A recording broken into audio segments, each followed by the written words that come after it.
I was born with a curiosity to explore the realms of darkness, to seek out the elusive shadows and question their existence, their never-ending convolution with the light.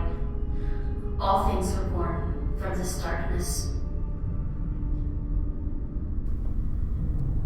The grave in the middle of the road, Franklin, Indiana. Nancy Barnett often found herself sitting on the hill overlooking the serene Sugar Creek.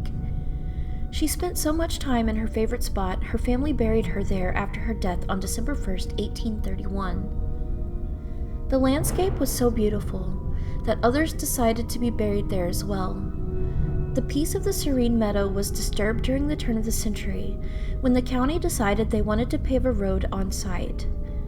Not only was the road being built over the cemetery, but the path of the road led straight through Nancy Barnett's grave.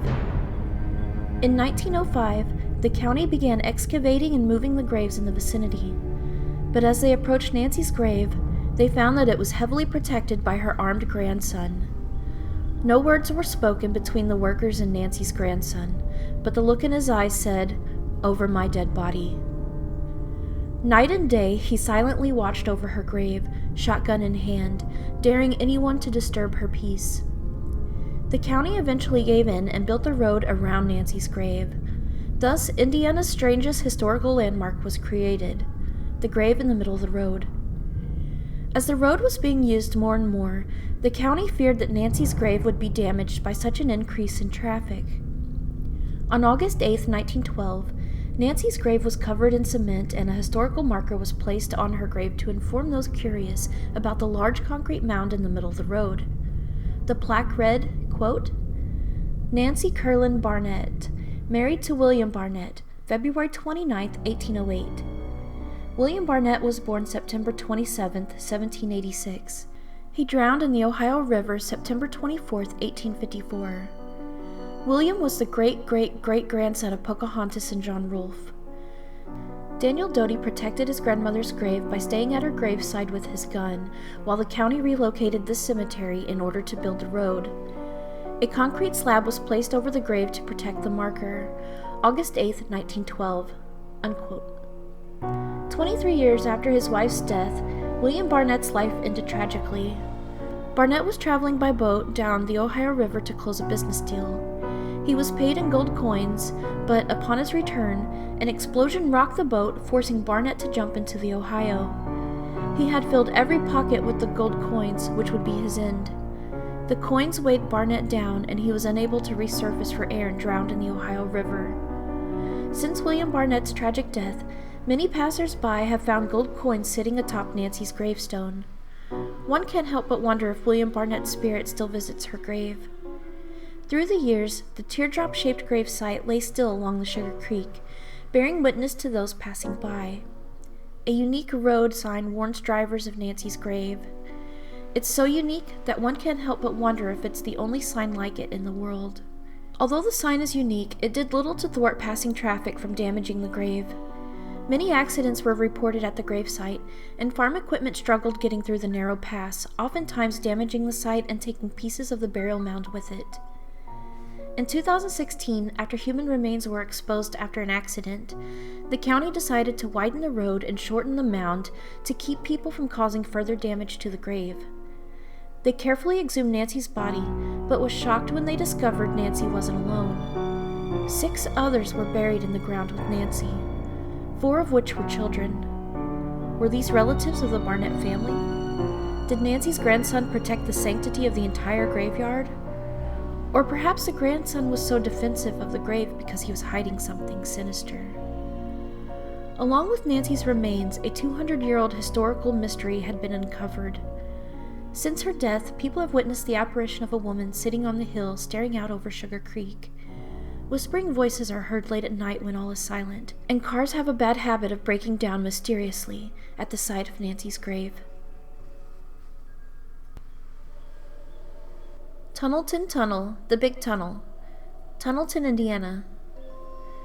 The Tunnelton Tunnel was constructed in 1857 by the O&M Railroad.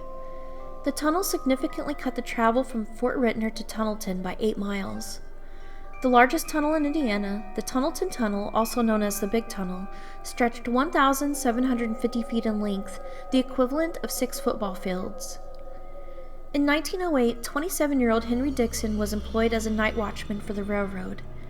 Together with another employee stationed at the opposite end, the two men were responsible for watching the outside of the tunnel and to meet in the middle of the tunnel to check for fallen debris or anything that could obstruct the train. It was common for the watchmen to signal all is well to each other using their lanterns. The tunnel was pitch black at all hours, but especially void of light come nightfall. There wasn't a single location within the tunnel that you could visibly see the light coming from the other end. It was as if you were being swallowed by the darkness. Dixon sat in his guardhouse outside the tunnel opening when he was approached by two women traveling through the tunnel. They had been using the tunnel for quicker travel to and from Fort Ritner when they were approached by unsavory men that frightened them. They asked Dixon for a lantern, but being the gentleman he was, he decided to accompany the women home safely. It would be his final act of kindness. The unsavory men awaiting the two women were enraged by Dixon's chivalry. Dixon had thwarted their wicked plans, but at what cost? Dixon had just returned to his guardhouse when he was approached by the men.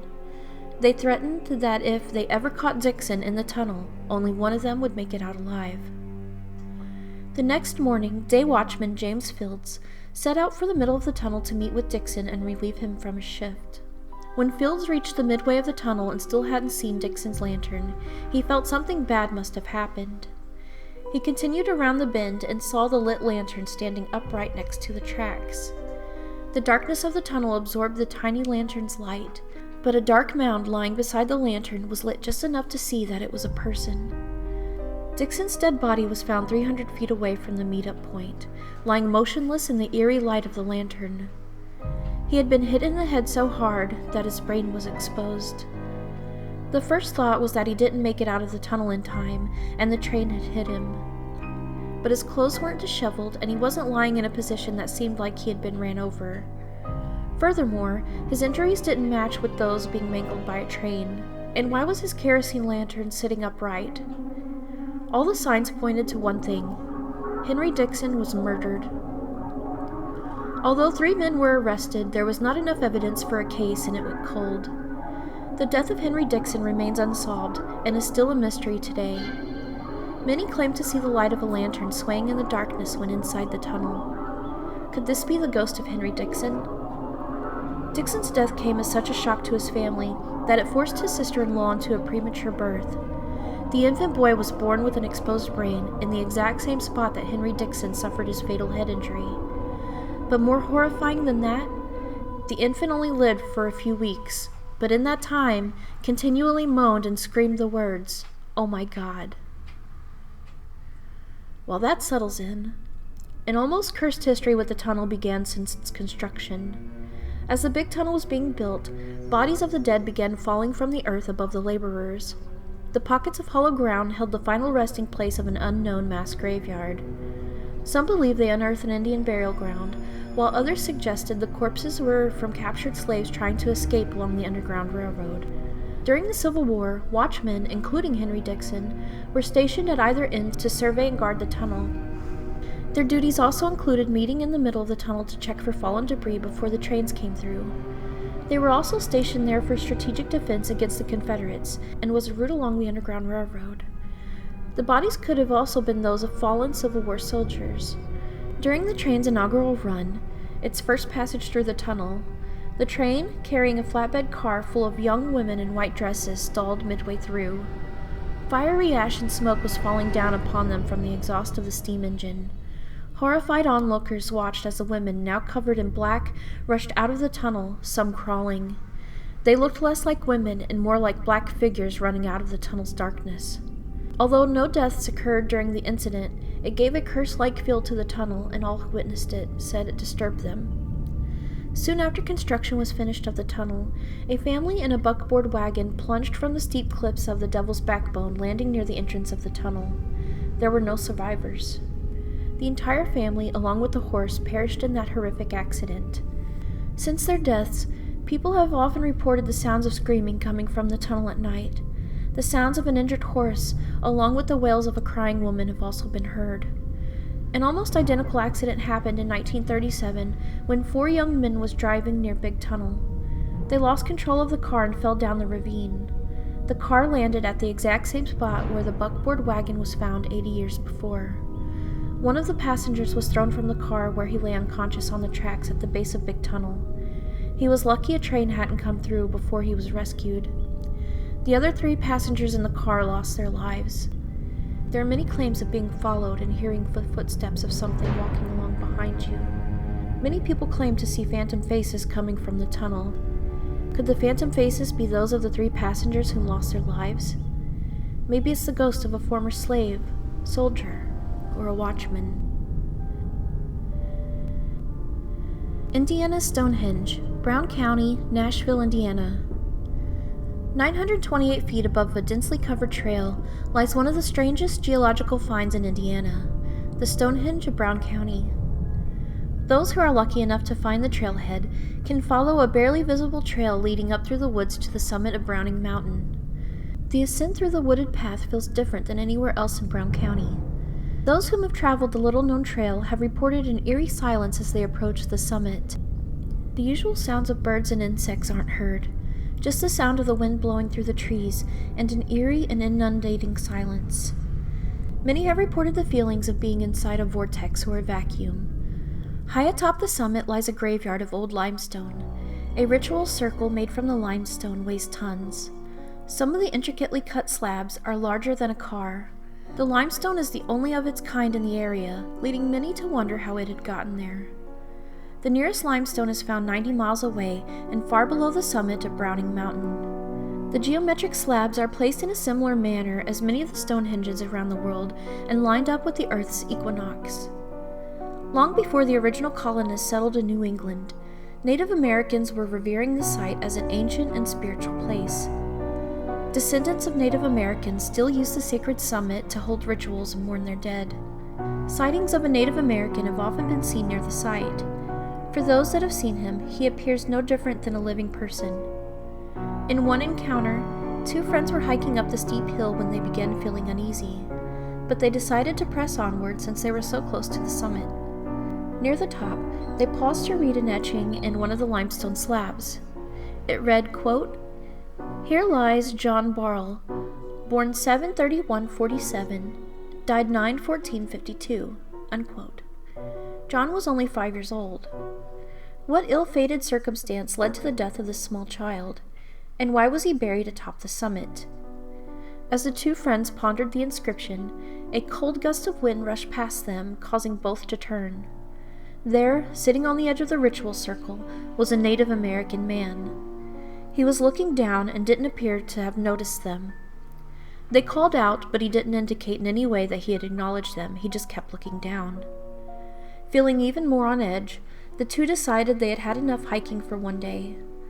As they turned to leave, the native man threw his head back and looked toward the sky, saying, quote, "Looks like rain," unquote. Looking up instinctively, the 2 saw only a clear blue sky. An eerie silence settled over the area. They both stood silently, awaiting anything to break the overwhelming dread they were feeling, when the native looked them in the eye and spoke again. "Looks like rain." Just then, the dark clouds began rolling in, and the clear blue sky was suddenly filled with the ominous threat of rain. A flash of lightning surprised and blinded them, but the trembling of the earth beneath their feet as the thunder roared above them made them turn their attention back to the native man. But amidst the chaos, he had vanished. Sightings of a small boy in the area are believed to be that of a 5-year-old John Burrell. Many have heard a child singing. Some even believe the singing is coming from the limestone structure. An increase in UFO sightings near Browning Mountain have been reported, as well as sightings of a large humanoid bipedal. Dancing orbs are spotted weaving in and out of the tree line at night, and a large creature known to locals as the Watcher stalks the shadowy woods. Hanna House, Indianapolis, Indiana. Hanna House, built by the wealthy Alexander Hanna, looms heavily beneath the shadows of the trees surrounding it. Alexander Hanna, an Indiana native, was born in 1821.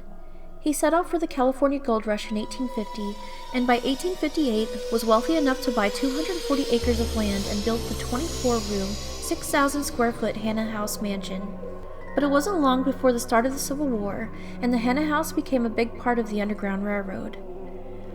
An abolitionist, Alexander Hannah welcomed those escaping from slavery and the oppressions of the South. His basement became a secret refuge for those fighting and fleeing for freedom. Although a place for rest and safety from the hardships of life during the Civil War, tragedy would befall the Hannah House and those seeking freedom from oppression. It was a dark and rainy night. A large group of escaped slaves awaited their next move for freedom, huddled together in the Hannah House basement. In the excitement, someone accidentally tipped over an oil lamp, setting the room ablaze. Trapped within the cellar, they all perished from the smoke and flames. Men, women, children, entire families were gone in one fatal accident. Record-keeping at the time was still in its infancy, and there was little done for the loss of those that perished in that cellar. The bodies were buried in the dirt floor of the cellar to hide the evidence, burying the hopes and dreams of those fighting for their lives. Although there were no records of this, Alexander Hannah was haunted by the tragedy and never forgot the horrors of having to bury innocent people whom he was trying to save.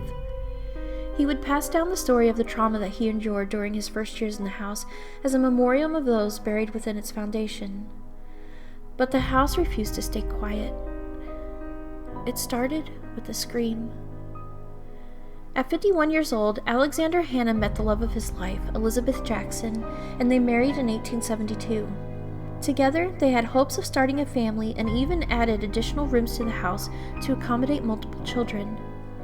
A few weeks into her pregnancy, Elizabeth began hearing screams coming from the basement.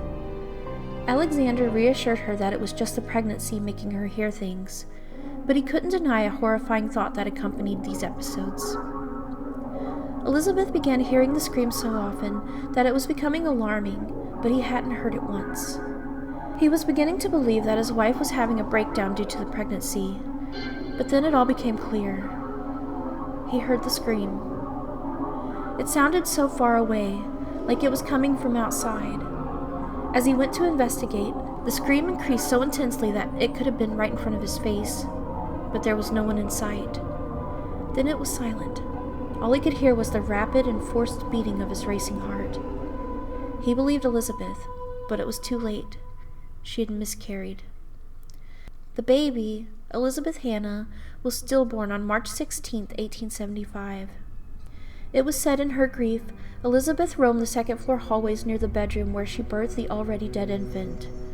Elizabeth died in 1888, but she is often heard crying near the second-floor bedroom and has even been seen staring out the second-floor bedroom window.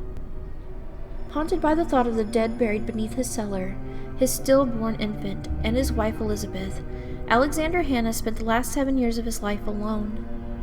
Alexander Hannah died at the age of 73 on April 15, 1895, without leaving an heir behind to inherit his beautiful home and fortune. Hannah House was sold in 1899 after sitting vacant for 4 years. Between 1899 and 1962, the Hannah House remained in the possession of the Oler family. Between 1968 and 1978, Mr. and Mrs. O'Brien ran an antique shop in the main part of the house and lived in the other half. This is where the stories of the paranormal were first documented. Within the 10 years of living in the Hannah House, the O'Briens experienced multiple paranormal events. Spoons have been seen flying through the air in the kitchen, and photographs sway on their nails and occasionally fly off the walls. The smell of roses and rotting flesh coming from the second-floor bedroom have been reported.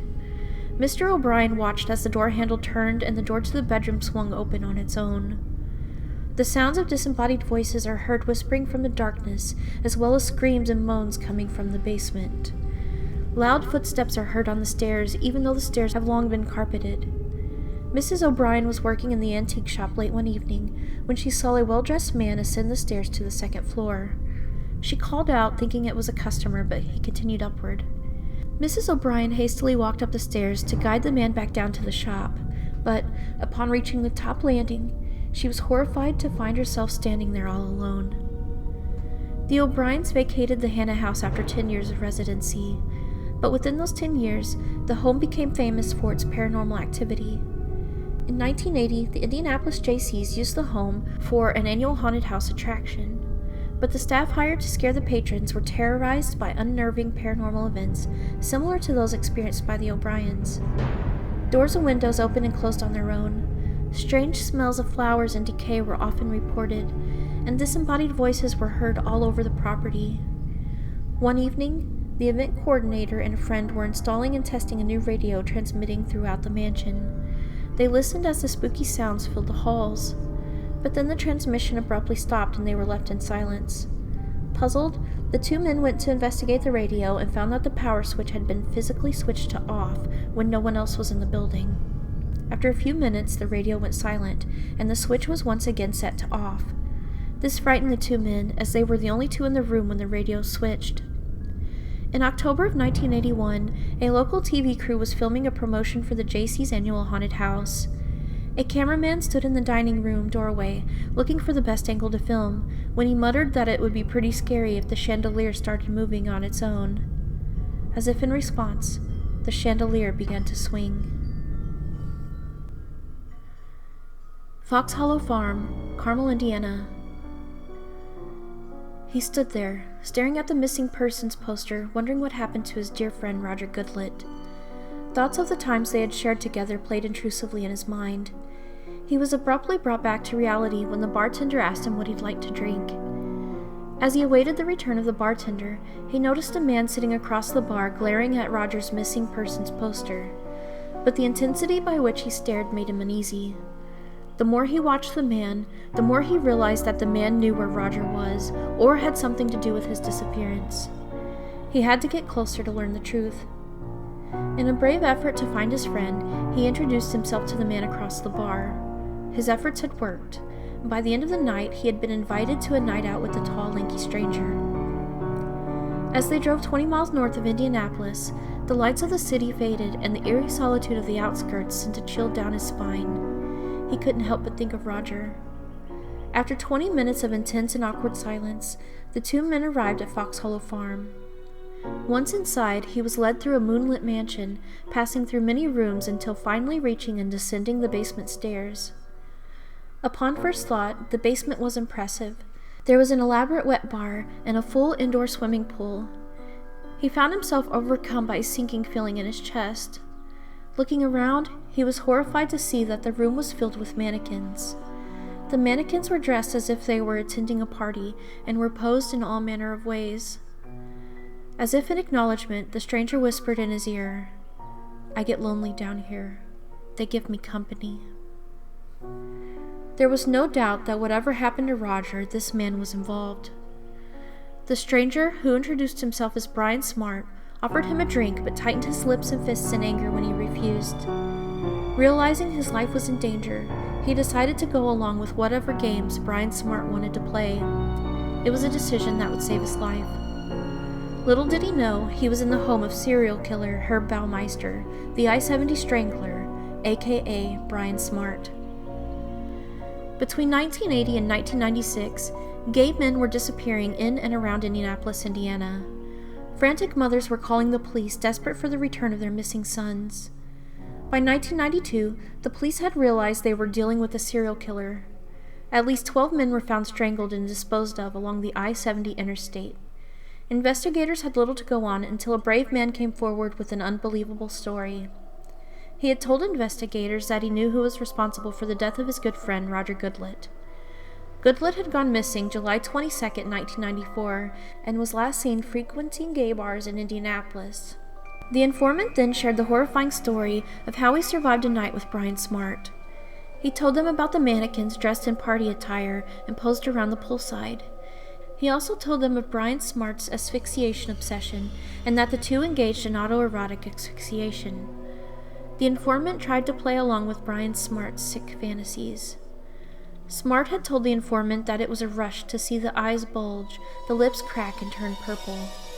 Horrified, the informant thought that he was going to die as Brian Smart mounted him and began to strangle him with a pull hose. As the blood pressure pulsed in his head, the informant pretended to pass out. Brian Smart eased his grip on the hose around the informant's neck. There was a brief silence. Then Brian whispered his name. The the informant played unconscious. Brian violently shook the informant, but was enraged when the informant opened his eyes and grinned mischievously. Still playing along, the informant asked Brian, "Is this how you killed Roger Goodlett?" To the informant's surprise, Brian just grinned boyishly and taunted that no one would believe him if he told anyone. Brian Smart was confident. After all, he had gotten away with murder for over a decade. But Brian Smart's arrogance would be his ruin.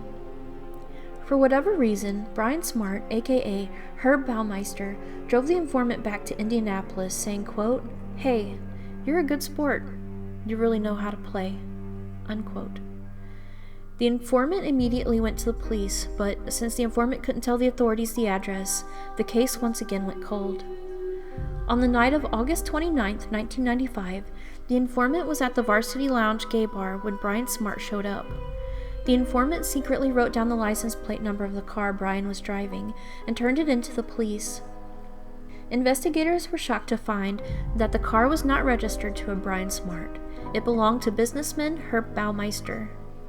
Finally, a breakthrough. Detectives drove to Fox Hollow Farm, the home of Herb Baumeister, and confronted him about the disappearances. Baumeister refused a search of his property, leaving the investigators empty-handed. However, Baumeister's wife was horrified by the allegations against her husband and the father of her children. Things were beginning to become very transparent. Baumeister's wife realized things were adding up. 2 years earlier, their 13-year-old son found a human skull on the property and brought it to his mother. When she asked Herb about it, he laughed and told her that it was a science cadaver that his father used for his medical practice. She believed him, but the marriage began to unravel. While Herb went away on vacation, his wife contacted the investigators and gave them the go-ahead for the property search. No one was expecting the horrors they would find on Fox Hollow Farm. At first, investigators were skeptical of what they would find, if anything. Baumeister's wife led them to the spot where her son found the skull 2 years prior. At first, nothing seemed out of the ordinary. One investigator kicked his foot in the ground and unearthed what appeared to be a human bone. They stared at one another in disbelief.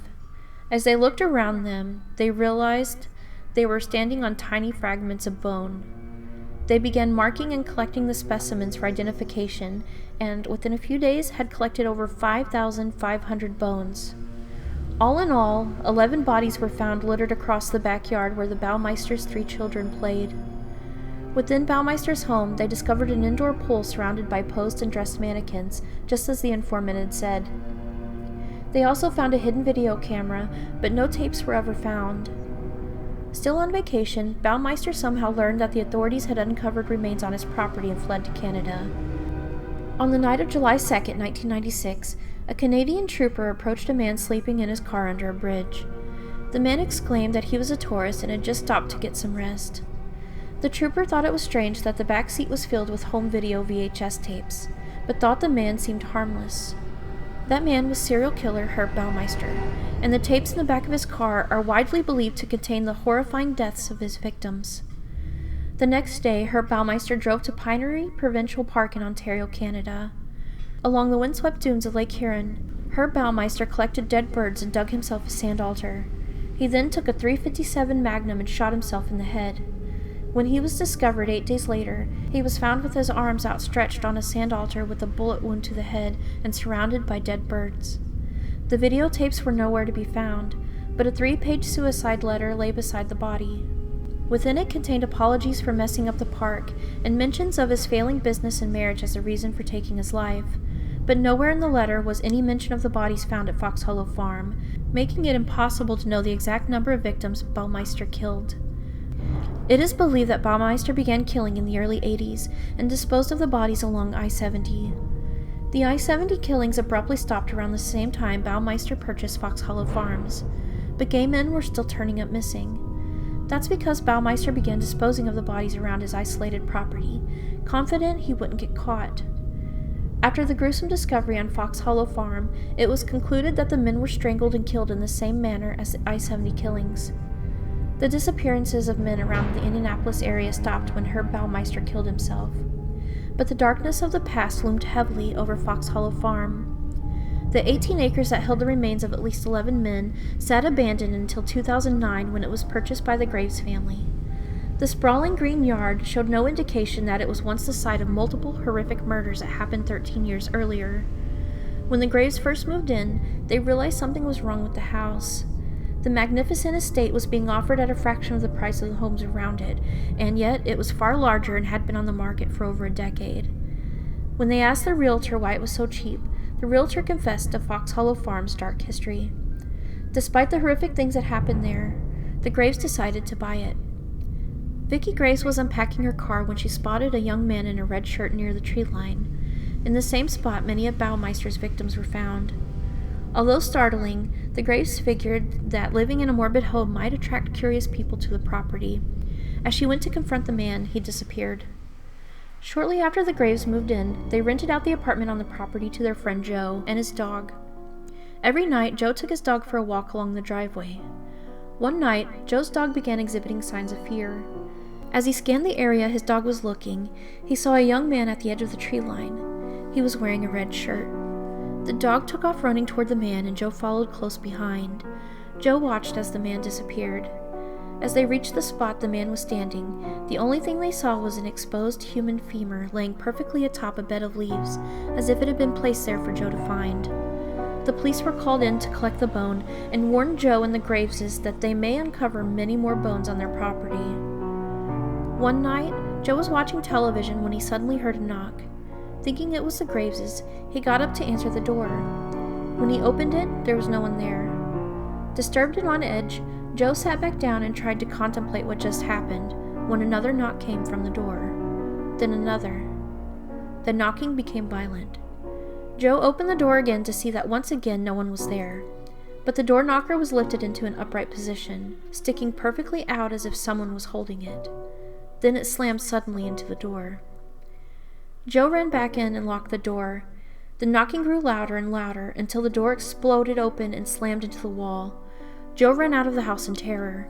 When he looked back at the house, a young man was running for his life towards Joe, screaming. He was soaking wet and his eyes were wide with fear. Joe thought for a second they would collide, but then the man just disappeared.